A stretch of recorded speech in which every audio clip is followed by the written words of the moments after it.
I thought your analysis of this book was spot on. You've called Harry despicable for trying to trash the royal family's reputation and dragging them below even what the Kardashians would get up to. So from an American perspective, do you think he has succeeded in damaging the monarchy, or is the biggest damage actually to the brand of himself and Meghan?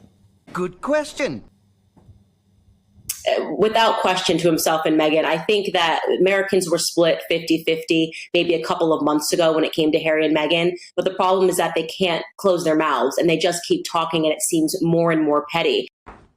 I mean, I was early on this. When Meghan and Harry were still in the royal family and living at Frogmore, I wrote an open statement on Twitter, which you can go back and look, that she was going to end up back in the United States and in Los Angeles because I just saw her coming. She's a D-list actress, and all she's ever wanted to do was be invited to A-list events.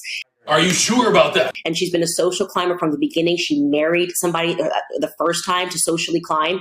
And for her, Harry was just an entry ticket into all of those circles. Unfortunately, she found someone. She's not very intelligent. She's not very talented.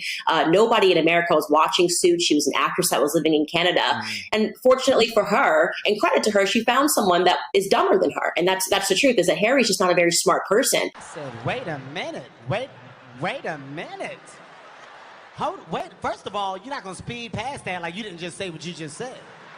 If there's one thing that this book definitely is not, it's a good advertisement for Eton, right? I mean, if I'm thinking about whether or not I want to send my son Eton, I'm telling you, I'm thinking now, did this guy graduate? He begins his book with a quote he says is from brainyquote.com. And then he says he found out that it was from William Faulkner and thought to himself, who the F is William Faulkner? He put this in his book. It instantly lets you know how non-academic he is. And so you feel bad for him only because I do believe that he is a victim of his own stupidity. And I mean that, and I'm saying it heartfelt, just so you know. Come on now, dog. That is the best case scenario, is that Harry is a victim of his own stupidity. And he's also tremendously privileged. And when I read this book, I just said the new title, it should either be Spite or Privileged. What do you mean by that? He actually believes that the things that he has lived through has rendered him a victim. He thinks he goes in this prologue, he starts talking about attending, I believe, Eton College. I think it was the prologue. And he sort of recounts this story about how William said to him that he didn't want to hang out with him at school at Eton. That has happened in every family in the entire world. Siblings don't want to hang out with each other in school. You're trying to distance yourself from your siblings so you can establish yourself as a person. It doesn't make Harry a special individual. It makes him regular. Fact. That he had the nerve to put into his book that while living in Balmoral Castle, an actual castle, he details it has 50 rooms. And his gripe is that he had to share a room with William and that he got the bad half of the room. That doesn't make sense. In a castle with 50 rooms. Is this supposed to be relatable? It's not very relatable. Every person under the sun, as a younger sibling, forget being the heir or the spare, understands that the older sibling is afforded certain privileges, like the bigger room. That happens in households all across the world. But Harry actually believes that this is some slight against his childhood. And then I just want to add here, going back to why I do believe that he is a victim of his own stupidity. He writes this one paragraph where he details how he's always been the spare, right? He's always been the spare, and that he was told explicitly, he uses the word explicitly, that he existed to perhaps provide a spare kidney or some spare bone marrow. So that was a lie. Let me tell you, Dan, okay? I don't need fact checkers. That just never happens. Nowhere in the history of the world did I ever turn over to a younger sibling and say, you exist for a spare kidney for some spare bone marrow. That isn't even how it works in the medical field. Just because you're a sibling doesn't mean that you're necessarily a match. Fact. So it's so ridiculous. And to me, it ranks as a great trove of comedy. And I agree with all of that, right? Okay. But even a lack of intelligence, Candace, does not excuse the way that he has thrown his own flesh and blood under the bus to make millions and millions of dollars and seek a deranged sort of revenge because he's been manipulated by his wife. I mean, it's inexcusable the way that he talks about his father and his brother. And even, I couldn't believe this, he even slags off the late Queen and her late sister, Princess Margaret. It's almost like no one is safe from him. Actually, the ugliest part is that he included his niece, Charlotte, crying over a bridesmaid dress. It's so remarkably petty. And the idea that you would use a toddler for book fodder and clearly excerpted text messages. We don't really know what's happened. Are you sure about that? He's being very careful to say, I don't know what this part is. His memory gets very foggy when we have the potential to receive some clarity about who his wife is, who's I think she is actually quite rude. She was quite rude to Kate. Memory gets foggy when it's convenient. Then he has sharp and crystal clear memory whenever he wants to basically sell to us that he and his wife are victims. Boring. But you are correct, and I will say this. Americans have a very big appetite for drama. At the moment, he's trapped. And, they have big secrets that are in danger of being exposed. So, and he's totally complicit in much of what has gone on. So it's not going to be that easy to dismantle. And if she goes ballistic, what's she going to say? What's she going to say? I mean, is she going to say, oh, well, they forced me to pretend I was Meghan? Is he all right upstairs? Is that what she's going to say? Lady C, I wanted to refer you specifically to Maureen Callahan, who is a columnist now with the Mail, but she was previously with the New York Post. Okay.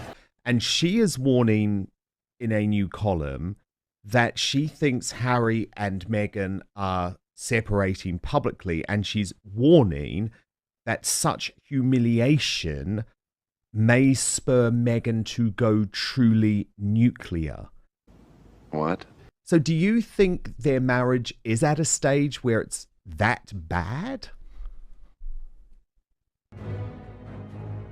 Let me put it in a language you can understand. Well, Dan, my understanding of what she said is what I have been saying for some time now. Yes. That they were advised to go their separate ways professionally. He would take the royal route, she would take the celebrity route. Really, nigga? But they need the royal link. I think that's sort of what she's saying, unless I'm mistaken. I don't think she's actually saying that they are separated as a couple. Are you sure about that? But my understanding is that the marriage is extremely rocky. And they say once hunger comes in through the window, love goes out through the door.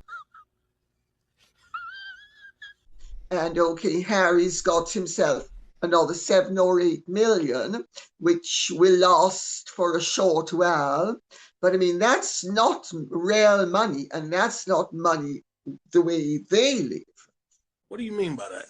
And they have billionaires, they have a billionaire's lifestyle on a mere millionaire's income. Their annual income would require them to have between $500 and $600 million. What?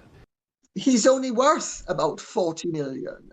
So do the math. I mean, they're spending what in effect is the totality of his worth. It's insanity. It's unsustainable. But will she go nuclear? Good question.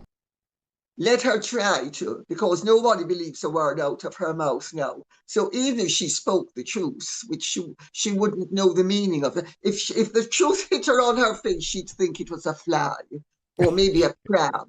Do you see me laughing, my nigga? Because see what Maureen Callahan is essentially saying a lot of what you have previously said.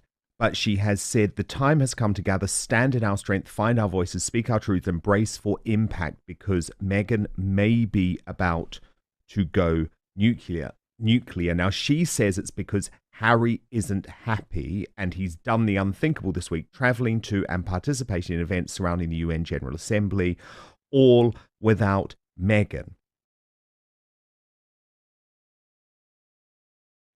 They say some have said she is too sick to join, but Maureen Callahan says it must be frustrating for a woman who thrives in any spotlight, who will accept any award, no matter how meaningless, even if she must enter through a rental car office to collect it.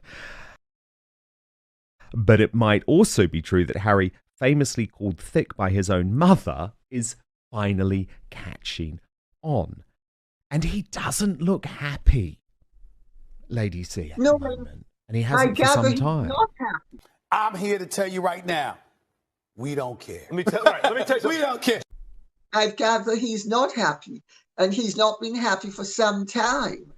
And, you know, I think the scales are falling off his eyes. But to an extent, at the moment, he's trapped. What do you mean by that? And, you know, they have big secrets that are in danger of being exposed. So, and he's totally complicit in much of what has gone on. So it's not going to be that easy to dismantle. And if she goes ballistic, what's she going to say? What's she going to say? I mean, is she going to say, oh, well, they forced me to pretend I was Meghan? That doesn't make sense. Is that what she's going to say? Or, and they did it because they didn't want people of colour in the royal family. Well, Gerald Lascelles is married. I think it's Gerald is married to. Anyway, the present Lord Harwood's brother is married to a black woman. Wow. The Duke of Gloucester's daughter married somebody who was either Maori or Aborigine. I don't remember which one. Gary Lewis is his name. They have 2 children. Nice. I mean, Diana I guess had Indian blood, as I am the person who revealed it in my first Dan book. And then about 30 years later, or 25 years later, the Times of India plastered it on its front page after Prince William gave his DNA to prove that Eliza Keogh was an Anglo-Indian who was Ruth Gill's, I think, great-grandmother. So they have, and then, of course, there is Queen Charlotte, who was 6